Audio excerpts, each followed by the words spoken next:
오늘 함께 악한 때에 지혜롭게 사는 지침이라는 제목으로 하나님의 말씀을 나누도록 하겠습니다.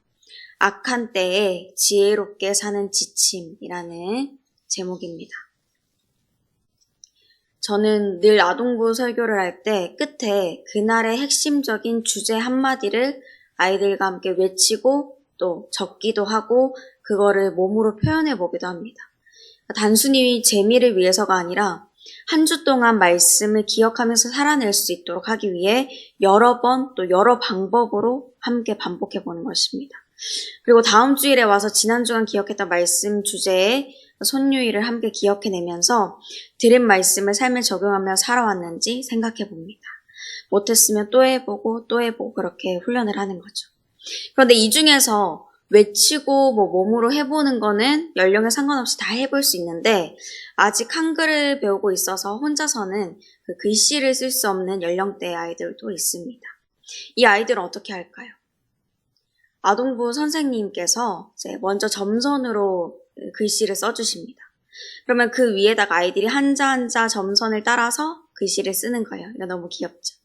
다 쓰고 보여주면은 너무 잘했다라고 하면서 칭찬을 제 선생님들이 또 제가 해줍니다. 그러면 쑥스러워서 막 고개를 숙이고 막 숨어요. 그래도 칭찬해주면은 자기가 쓴 그 말씀 주제를 집에 고이고이 가져갑니다. 다음 주에도 또 점선에 따라서 잘 쓰고 또 그 다음 주에도 잘 씁니다. 그러다 보면 언젠가는 또 혼자 쓸 수 있는 날이 오겠죠. 성도님들께서도 어릴 때 점선으로 된 책을 따라 써보시거나 부모님께서 점선으로 써주신 글씨를 따라서 써보신 적이 있으실 것입니다. 그리고 지금은 글씨를 모두 잘 쓰시죠. 점선 없이 그냥 글자를 보고 쓸 수도 있지만 점선이 있으면 어떻게 글자를 써야 하는지 명확하게 알고 따라 쓸 수가 있습니다. 그리고 나중에는 점선이 없이도 그것이 습관이 되어서 스스로 올바르게 글자를 쓸 수 있게 되죠. 이 점선과 같이 사도 바울은 이 말씀을 읽는 모든 자들에게 이 세상 가운데서도 지혜로운 그리스도인으로서 살아갈 방법, 지침을 알려줍니다. 오늘 바울을 통해 주시는 하나님의 그 지혜의 말씀은 무엇인지, 또 그 지침을 따를 때 어떤 결과가 있는지 함께 말씀을 살펴보겠습니다. 어제 본문 말씀을 통해서 바울은 그리스도인들의 정체성이 더 이상 어둠에 있는 자들, 어둠에 있는 자들이 아니라 빛의 자녀들, 빛의 열매를 맺는 자들이라고 했습니다. 하나님께서 완벽하게 계획하신 그 길, 예수 그리스도께서 열어주신 구원의 길로 그냥 향하면 되는 거죠. 예수님께서 걸어가신 그 점선을 따라가면 그 생명의 길을 잃어버릴 염려도 헤맬 걱정도 없습니다. 자연히 빛나고 하나님이 기뻐하시는 삶을 살게 되는 거죠. 근데 왜 그 길로 가는 게 쉽지 않을까요? 어려울까요? 무언가 방해하는 게 있어서겠죠. 16절 말씀입니다. 세월을 아끼라 때가 악하니라. 때가 악하다라고 말씀합니다. 그냥 단순히 인간의 관점에서 도덕적인 면에서 악하다라고 하는 게 아니라 선하신 하나님과 반대되는 그런 영적인 악함입니다. 성도가 하나님께로 향하지 못하고 함께 있지 못하고 하나님의 뜻에 따라 살지 못하도록 방해하는 것들, 유혹과 공격이 가득한 그런 때라는 것입니다. 빛의 자녀인 하나님의 자녀가 빛이신 하나님 안에 있는 게 당연한 건데 그러지 못하도록 사망의 권세가 막는다는 거죠. 그것을 위해 사용하는 사탄의 공격 방법 가운데 하나는 하나님과 함께하는 시간을 빼앗아가는 것입니다. 하나님이 주신 특별한 세월, 시간, 그 기회인 카이로스의 때를 하나님이 원하시지 않는 형태로 사용하도록 만드는 것입니다. 성경에서는 이런 유혹에 넘어간 채로 살아가는 사람을 지혜 없는 자, 어리석은 자라고 표현합니다. 하나님께서 지금에 대해 어떤 일을 하고 계시고 내가 무엇을 하기를 원하시는지를 모르고 살아가는 것입니다. 무엇이 옳고 그른지 분별하지 못하고 자신의 뜻대로 그 시간을 쓰는 것입니다. 우리 그리스도인들은 더 이상 이런 유혹과 공격에 넘어져서는 안 됩니다. 그러므로 첫 번째 지혜의 지침을 따라야 합니다. 바로 주어진 시간을 잘 지키는 것입니다. 주어진 시간을 잘 지켜야 합니다. 그런데 이거는 단순히 몇 시부터 몇 시까지는 이걸 해야지, 또 몇 시부터 몇 시까지는 뭘 해야지 이러면서 짧은 인생을 알차게 보내라 라는 말이 아닙니다. 16절 말씀에서 세월을 아끼라 하신 말씀 가운데 아끼다를 영어 성경인 킴 제임스 성경 번역본으로 보면은 redeem이라는 영어를 사용합니다. 철자로는 redeem 이죠. 그 뜻은 구원하다예요. 예수님께서 죄인된 우리를 죄악으로부터 구원하신 것과 같은 의미입니다. 그러면 세월을, 그 시간을 어떻게 구원할까요? 예수 그리스도로 인해서 구원받은 자로서 시간을 사용하는 것입니다. 앞서 말씀을 나누었듯이 여기서 말하고 있는 시간은 그저 인간의 역사 속에서 흘러가고 있는 그런 크로노스의 때가 아니라 하나님의 섭리의 시간, 하나님이 주시는 기회의 때인 카이로스를 말합니다. 그러니까 카이로스의 때를 잘 지킨다, 잘 살아간다라는 거는 하나님께서 내가 지금 머물고 있는 이 장소에 왜 보내셨고 무엇을 하기를 원하시는지를 알아서 하나님의 뜻대로 살아가는 것이라고 할 수 있습니다. 왜 여기를 보내셨나?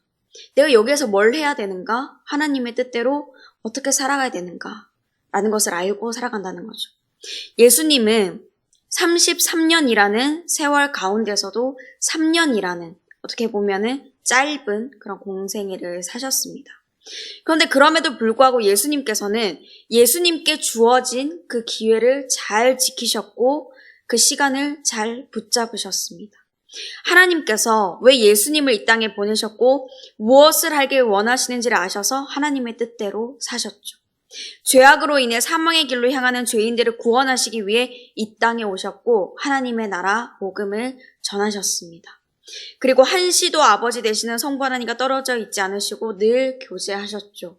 그렇게 하나님의 뜻을 잊지 않으시고 늘 기억하시면서 그 뜻 가운데 사시다가 우리를 위해 십자가에 못 박혀 죽으셨습니다. 그때 예수님께서는 아직 할 일이 많이 남았다라고 하지 않으셨습니다. 시간이 모자랐다라고도 안 하셨죠. 다 이루었다라고 말씀하셨습니다. 그리고 사망 권세를 깨뜨리시고 3일 만에 부활하셔서 예수 그리스도를 믿는 모든 자들에게 구원의 길을 열어주셨습니다. 예수님은 예수님께 주어진 그 카이로스의 때, 하나님의 때를 성실하게 또 온전하게 살아내셨고 하나님의 일들을 모두 이루셨습니다.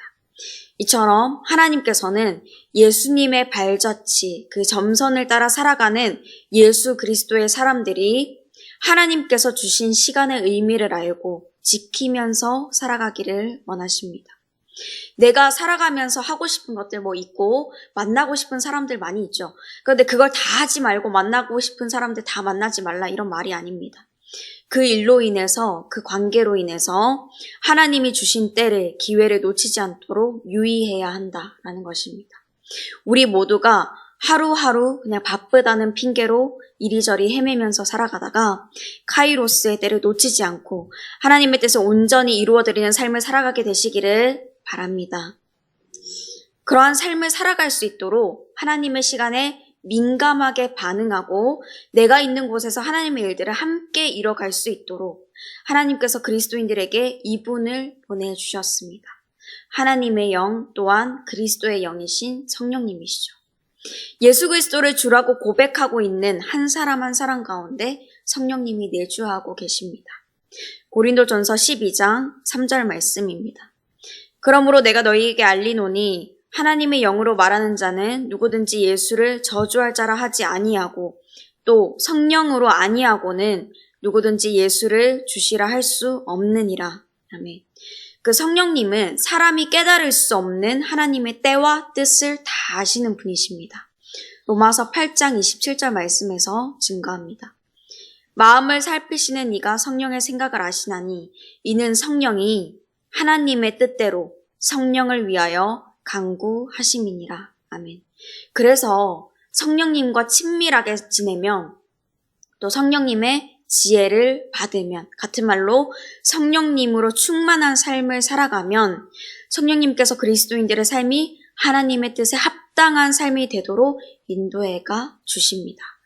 그러면 어떻게 성령님과 친밀합니까? 성령님으로 충만한 삶을 살 수 있을까요? 다른 것으로 나를 채우지 않고 성령님을 찾는 것입니다. 악한 때에 지혜롭게 사는 두 번째 지침입니다. 다른 것으로 채우지 말고 성령님을 찾아야 합니다. 다른 것으로 채우지 말고 성령님을 찾아야 합니다. 특별히 오늘 본문 18절 말씀에서는 술에 취하지 말라라고 말씀합니다. 바울이 이 서신을 쓰고 있을 당시 헬라에서는 술에 취하는 일이 비일비재했다고 합니다. 오죽했으면 바울이 디모데와 디도에게 직분자를 세울 때 술을 즐기지 않고 술의 종이 아닌 사람을 세우라라고 했을까요? 그만큼 초대교회 안에서도 심각한 문제 중에 하나가 이 술에 취하는 것이었습니다. 술에 취하면 우리 모두가 알고 있듯이 지혜로운 판단뿐만 아니라 일반적인 사고까지도 하기가 어려워집니다. 또 과음을 한 경우에는 이른바 블랙아웃이라고 불리우는 기억상실 현상도 생깁니다. 그러니까 술에 취한 사람은 운전을 할 수 없도록 법으로 규제까지 하는 거죠. 그만큼 위험하고 일반적인 사고를 할 수 없는 것입니다. 그런 술에 취한 삶이 이어지면은 절제하기보다는 무절제한 상태, 경건함보다는 방탕함에 빠지기 쉽습니다. 지혜로운 삶이 아니라 어리석은 삶으로 향할 수가 있는 거죠. 그래서 18절 말씀에서 술로 자신을 채우는 게 아니라 성령님으로 충만함을 받으라고 말씀하는 것입니다.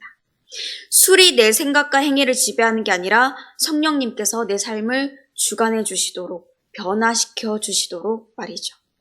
어리석은 삶의 한 예로서 술에 취하는 것을 말씀하지만 성령님이 아닌 것으로 내 만족을 채우는 것, 행위도 모두 다 마찬가지입니다. 요즘 시대의 사람들이 이전보다 더 많은 중독 현상을 겪고 있는데 그 이유가 도파민 시스템이 고장났기 때문이라고 말씀합니다. 도파민은 삶의 의욕을 만드는 호르몬 중에 하나인데 즐거움이나 이 만족감들을 느끼게 한다고 해요. 무언가 성취했거나 기분이 좋으면 이제 뇌에서 나오는 건데 그 현상이 좋으니까 사람들이 빨리 즉각적으로 즐거움을 얻을 수 있는 것을 찾는 것입니다. 술을 마시거나 요새 시대 같은 경우에는 과도하게 스마트폰을 많이 사용하는 거예요. 짧은 영상들을 여러 개를 몇 시간 동안 아무 생각 없이 그냥 보는 것입니다. 그런데 그게 습관이 되면은 쾌락 물질이 강제로 분비된다고 합니다. 그러면은 쾌감을 느끼는 중추신경의 그 기능이 떨어지고 더 이상 못 느끼게 되니까 더 강한 것을 위해서 더 빈도를 높이고 강도를 높이는 것입니다. 그게 술을 마시는 거든지 아니면 스마트폰을 사용하는 거든지 어떤 것이든지 말이죠. 그렇게 되면은 몸도 생각도 고장난 채로 중독의 노예가 되어서 살아가는 것입니다. 다른 것으로 만족을, 기쁨을 채우려고 한다면 그곳에 의존하려고 한다면 사람은 고장날 수밖에 없습니다. 하나님께서 그렇게 창조하지 않으셨기 때문입니다. 자동차에 따라서 넣어야 하는 기름들이 다 다르죠. 가솔린 차량에 경유를 주의해야 한다면 디젤 차량인데 휘발유를 주의해야 한다면 고장나버리고 말 것입니다. 하나님은 사람이 성령님으로 충만하여서 만족하고 기쁨을 얻도록 지으셨습니다. 그 하나님의 뜻대로 성령님은 성도들이 성령님을 찾을 때 하나님의 크신 뜻을 발견하고 믿음이 견고해지고 또 능력이 있는 삶을 살도록 역사하여 주십니다. 그러므로 이 사실을 믿고 성령님으로 자신을 채우는 삶을 찾으시기를 바랍니다. 성령님이 주시는 그 기쁨은 끝이 없습니다. 날마다 새롭게 발견되어지죠. 그러니 성령님이 충만한 사람의 입에서 나오는 말이 달라지게 됩니다. 본문 19절과 20절 말씀입니다. 시와 찬송과 신령한 노래들로 서로 화답하며 너희의 마음으로 주께 노래하며 찬송하며 범사에 우리 주 예수 그리스도의 이름으로 항상 아버지 하나님께 감사하며 아멘. 불평과 불만 같은 부정적인 말이 아니라 성령님이 주시는 감동으로 삼위일체 하나님을 찬양하고 하나님께 감사하는 것입니다. 그렇게 찬양하고 감사하는 게 그냥 이례적으로 한 번만으로 끝나는 게 아니라 또 기쁠 때만 하는 게 아니라 항상 하는 것이다 라고 20절에서 말씀합니다. 그 어떤 상황 속에서도 감사가 이 찬송이 입에서 끊이지 않는 거죠. 그렇게 해야 돼서가 아니라 성령님께서 그런 기쁨을 주시기 때문에 가능한 것입니다. 또 자신이 높아지려고 하기보다 자신을 낮추면서 섬기게 됩니다. 21절 말씀입니다. 그리스도를 경외함으로 피차 복종하라. 아멘. 그러니까 굳이 자신이 높아지기 위해서 노력하지 않게 되고 다른 사람보다 우위에 있는 것을 그 자리에 있더라도 교만하게 자랑하지 않게 됩니다. 마지막 주제의 말씀입니다. 지혜를 따를 때 감사와 순종의 삶을 살아갑니다. 지혜를 따를 때 감사와 순종의 삶을 살아가게 되는 거죠. 모두가 힘들고 어렵다라고 말할 때 하나님께 찬양과 감사를 여전히 올려드릴 수 있는 사람, 모두가 높아지고 과시하려고 할 때, 그리고 높은 자리에서 자신을 드러낼 때 오히려 낮아져서 섬기고 순종하는 사람, 그런 사람으로 성령님이 빚어가 주십니다. 예수님을 닮은 모습, 예수님의 점선을 따라서 걸어가는 사람의 모습으로 말이죠. 사도 바울이 이렇게 하라라고 마지막에 주제 말씀을 전하고 있지만 삶에서 성령님을 찾고 성령님으로 충만해진 사람에게는 이 같은 변화가 일어나지 말라고 해도 일어날 수밖에 없습니다. 이런 말과 행동의 변화, 더욱이 깊은 곳에 마음의 변화가 일어나기를 사모하면서 이 지혜의 지침들을 따라 살아가게 되시기를 또한 소망합니다. 제 말씀을 정리하겠습니다. 하나님은 점점 더 악해져 가는 이때, 하나님과 멀어지게 만드는 이 악한 때에도 성도들이 지혜로운 삶을 살아갈 수 있도록 오늘도 지금 이 자리에 모인 우리들, 또 온라인으로 예배드리고 있는 모든 성도님들께 지혜의 지침들을 알려주셨습니다. 하나님의 때를 놓치지 않고 카이로스의 때를 잘 지켜라 말씀하시며 다른 것으로 채우지 말고 하나님 때를 알려주실 성령님을 찾아 충만한 삶을 살아가라 라고 말씀하셨습니다. 그럴 때 입에서 감사가 넘치고 순종의 삶을 자연스레 살아가게 될 거라 또한 알려주셨죠. 그러므로 주신 말씀을 마음에 새기고 비록 많은 유혹과 시험이 있을지라도 승리하면서 살아가시는 저와 여러분이 되시기를 주님의 이름으로 축복합니다. 함께 말씀을 생각하시면서 찬송가 552장 부르시겠습니다.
하소서. 밤낮 주를 위하여 몸과 마음을 드리고 주의 사랑 나타내 햇빛 되게 하소서.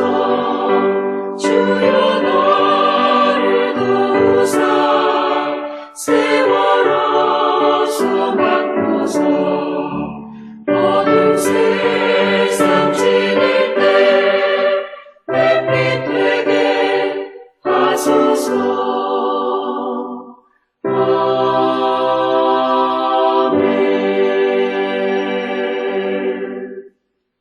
이제는 우리 주 예수 그리스도의 은혜와 하나님의 크신 사랑과 성령님의 교통하심이 이 악한 시대 가운데서도 크신 계획과 일들을 이루어 가실 하나님을 신뢰함으로 성령 하나님을 찾고 그 충만한 가운데 매일 찬양과 순종으로 살아가기를 소망하는 모든 주님의 자녀들과 그 삶의 모든 지경 가운데 이제로부터 영원토록 함께 하시기를 간절히 축원하옵나이다. 아멘.